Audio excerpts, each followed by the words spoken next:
No one can doubt that Apple has had a good run. Up-to-date technology, user-friendly designs strong on aesthetics. It revolutionized MP3 players, music sales, phones, tablets, and built the world's most valuable business, worth $500 billion. Want to know what that means? It's £50 for every person on the planet. That value is a reflection of the profits it's made and hopes still to make. There is a reason that the mighty tend to fall. The most successful companies combine a killer product, skilled management, and crucially more than a bit of luck. Well, the luck won't last unless you're doubly lucky, which is unlikely. And the killer product? Well, it has its time and then it tends to fade. The killer gets killed. So the exceptional company tends to drift towards being more average. The technical phrase is reversion to the mean. But in short, if you're a company on top of the world, you've only one place to go.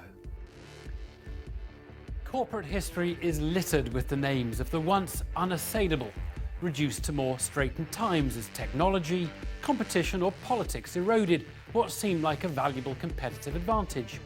So is Apple already knocking on the door of this list? Now for Apple, the killer product is of course the iPhone. It's about 2/3 of the company's revenue. It's been a stupendous grower as the world's been catching on to smartphones. But what do you do when everybody's got one and when other companies can make them just about as well? Well, every earnings call, Tim Cook always starts the call with, we've sold more iPhones than ever before. That's always been the start of the call. It's kind of almost an in-joke. But actually we're at a point now where we probably won't hear that now because Apple's dominated the top-end section of the market. We're reaching 100% penetration in people who might want to buy a smartphone, and Apple's now having to pivot a bit lower, people who might want a mid-end smartphone or Android users. So a huge question for the company is whether growth can come from other innovations. The watch, for example. Nah. The car. Google is more public with its ambitions in this field, pouring resources into driverless technology. And Apple? Of course, there's nothing official about the Apple car. Tim Cook, if you ask him about it, he'll laugh at you. But the signs are all there. The amount of people they've been hiring, they even bought the apple.cars domain named. So we don't know whether that's an electric car yet. We don't know whether that's a self-driving car yet. But we know that there's something going on there.